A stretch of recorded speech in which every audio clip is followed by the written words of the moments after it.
নমস্কাৰ ছাৰ বাইদেউসকল, আশা কৰিছোঁ আপোনালোকৰ সকলোৰে গুণোৎসৱ ৰিজাল্ট ভাল হৈছে। আমি আজি বহুত চেষ্টাৰ অন্তত আজি গুণোৎসৱ ৰিজাল্টখন চাবলৈ সক্ষম হ'লোঁ, কিয়নো ছাৰ্ভাৰ ইমান বেয়া যে ইমান বেয়া ছাৰ্ভাৰত আমি এবাৰ দুবাৰ ট্ৰাই কৰিলেতো হোৱাই নাই, বহুকেইবাৰ ট্ৰাই কৰিব লগাত পৰিছে। গতিকে আমি গুণোৎসৱ ৰিজাল্ট পালোঁ। স্কুল ৰিপৰ্ট কাৰ্ডখন আমি ডাউনলোড কৰি ল'লোঁ, গতিকে সেইখন আপুনি প্ৰিণ্ট কৰি ৰাখি দিব। তাইৰ লগতে আপোনাৰ ষ্টুডেণ্টৰ যিটো ৰিপৰ্ট কাৰ্ড ক্লাছ ৱাইজ সেইটো আপোনালোকে ডাউনলোড কৰিব পাৰিব। সেইটো মই অলৰেডি ভিডিঅ'ত আলোচনা কৰিছোঁ কেনেকৈ কৰিব।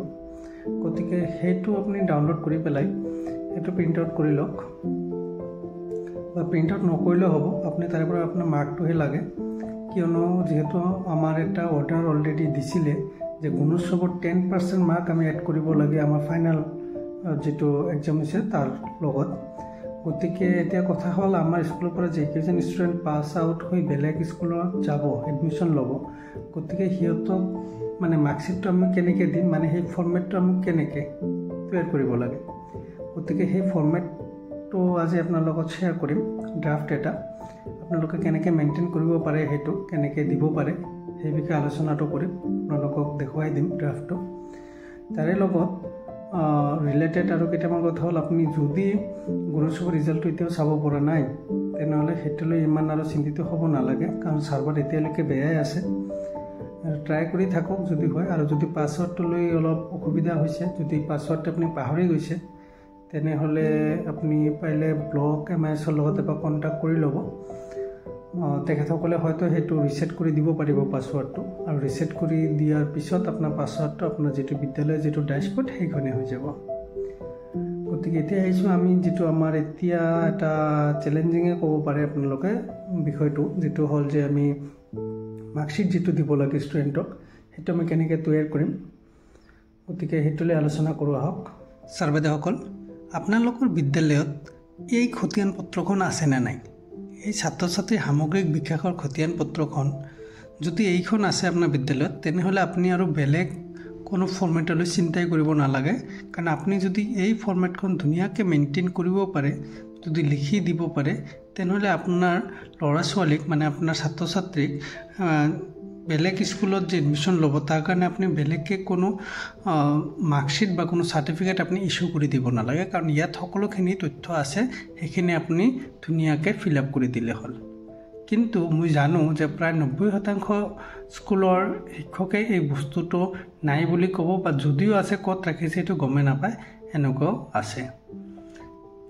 কিন্তু এই যিটো ছাত্ৰ ছাত্ৰীৰ সামগ্ৰিক বিকাশৰ খতিয়ান পত্ৰ আছে এইখন ব্লকৰ পৰা দিয়ে, আৰু মই জনামতে হেড টিচাৰসকলক ফোন কৰি পেলাইও মাতিছিল যে এইটো লৈ যাব লাগে, কিন্তু হয়তো বহুতে এইটো অনা নাই।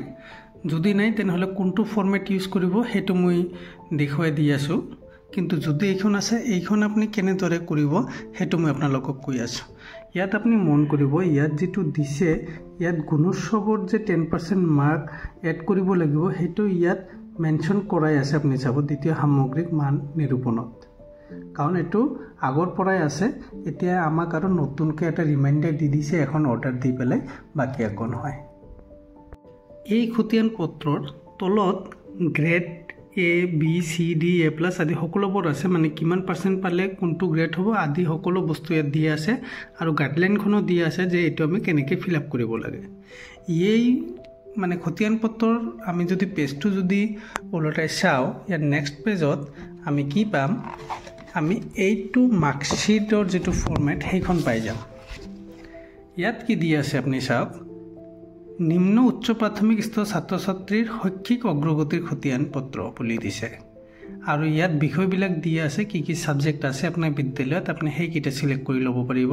তাৰ লগত ক, খ, গ, ঘ বুলি গঠনাত্মক মান নিৰূপণ, সামগ্ৰিক মান নিৰূপণ এইবিলাকো দিয়া আছে। তাৰে কাষত চাওক আপুনি ত আছে ক, খ, গ, ঘ, আৰু 6 নম্বৰত আছে যিটো স্তৰ যিটো আছে 90%, আপোনাৰ একাডেমিক ইয়াৰত আপোনাৰ ল'ৰাই বা আপোনাৰ ছাত্ৰ ছাত্ৰীয়ে কিমান মাৰ্ক পাইছে তাৰে 90% মাৰ্ক আপুনি ইয়াত ল'ব লাগিব। তাৰ লগত কি দিছে, গুণোৎসৱৰ 10%, 10%, আপোনাৰ গুণোৎসৱত যিমান মাৰ্ক পালে আপোনাৰ ষ্টুডেণ্টে তাৰে 10% মাৰ্ক আপুনি ইয়াত এড কৰিব লাগিব। গতিকে এই ফৰ্মেটখনত দিয়াই আছে আৰু এটা আগৰ পৰাই দিয়া আছে। ইয়াত কোনো নতুনত্ব নাই যে আমি এইবাৰ মানে এতিয়া মানে হঠাৎ আহি গ'ল, সেইটো নাই। সেইটো আপুনি ক'ব নোৱাৰো, কাৰণ এইটো অলৰেডি দিয়া আছে, কিন্তু হয়তো আমি এই বস্তুখন লক্ষ্যই কৰা নাই। ঠিক আছে, গতিকে আমি যদি এইখন আপোনাৰ বিদ্যালয়ত আছে, আপুনি আৰু বেলেগ একো কৰিব নালাগে। আপুনি চিম্পলি এইটো ফৰ্মেট আপুনি ফিল আপ কৰি যাওক, ধুনীয়াকৈ ফিল আপ কৰি দি মানে এই খতিয়ান পত্ৰখন আপুনি ধুনীয়াকৈ ফিল আপ কৰি দি আপোনাৰ ল'ৰা ছোৱালীৰ হাতত দি দিয়ক উইথ চিল ছিগনেচাৰ। তেনেহ'লে কি হ'ব, আপোনাৰ আৰু বেলেগ কোনো ফৰ্মেট ব্যৱহাৰ কৰিব নালাগে। ঠিক আছে, কিন্তু যদি এইখন নাই তেনেহ'লে আপুনি কি কৰিব লাগিব সেইটো মই এতিয়া দেখাই দি আছোঁ। গতিকে ছাৰ বাইদেউসকল, আপোনালোকৰ লগত যদি ছাত্ৰ ছাত্ৰীৰ সামগ্ৰিক বিকাশৰ খতিয়ান পত্ৰখন নাই, তেনেহ'লে আপোনালোকে এই ফৰ্মেটখনৰ জৰিয়তে যাব পাৰে। আৰু কথাটো হ'ল যে এই ফৰ্মেটখন এটা ড্ৰাফ্টহে, এইটো কোনো ফাইনেল একো নাই বা ইয়াৰ কোনো অফিচিয়েল কোনো নটিফিকেশ্যন নাই যে এনেকৈ বনাব লাগে বুলি। এইটো জাষ্ট এটা ড্ৰাফ্ট দেখুৱাই আছে আপোনালোকৰ কাৰণে। আৰু এই ড্ৰাফ্টখন মই তৈয়াৰ কৰা নাই, এই ড্ৰাফ্টখন তৈয়াৰ কৰিছে আমাৰ কুমগুৰি ক্লাষ্টাৰ CRGC, আমাৰ নন্দলাল ৰয় ছাৰে, আৰু তেখেতে সেইটো শ্বেয়াৰ কৰিছে মোৰ লগত। গতিকে মই তেখেতৰ এই দিয়া এই ড্ৰাফ্টটো আপোনালোকৰ লগত শ্বেয়াৰ কৰি আছোঁ।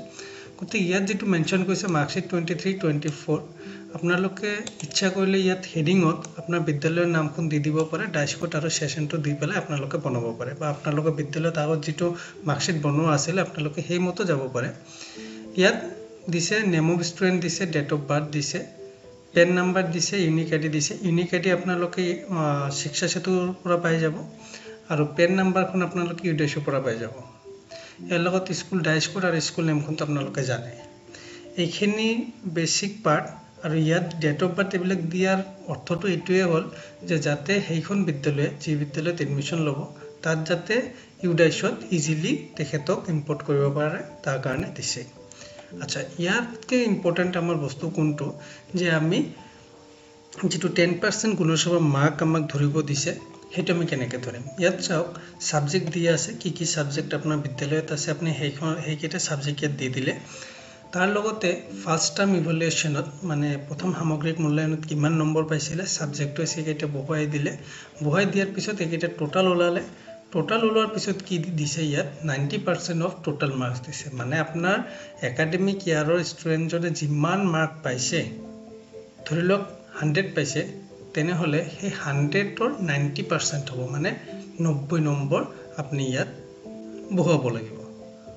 ঠিক আছে, 90% মাৰ্কছ আমি একাডেমিক ছেশ্যনৰ পৰা ল'ম, আৰু পিছত কি কৰিম 10% মাৰ্ক ল'ম আমি গুণোৎসৱৰ পৰা। গুণোৎসৱৰ পৰা যিটো আমি ষ্টুডেণ্ট ৰিপৰ্ট কাৰ্ড ডাউনলোড কৰিম, সেইটোৰ পৰা আমি কি কৰিম 10% মাৰ্কটো ইয়াত বহাই দিম।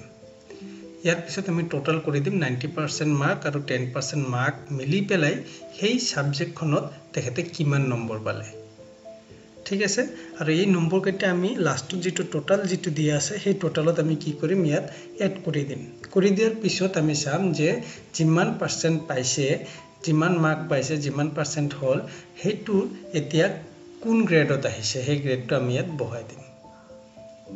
ঠিক আছে, গতিকে এইটো এটা ড্ৰাফ্ট হয়। আপোনালোকৰ ওচৰত যদি ইয়াতকৈ যদি বেটাৰ কোনো ডিজাইন বা কোনো মানে ইয়াতকৈ বেটাৰ যদি কোনো আপোনালোকৰ হাতত আইডিয়া আছে, আপোনালোকে সেইমতে বনাই ল'ব, তাত কোনো কি নাই।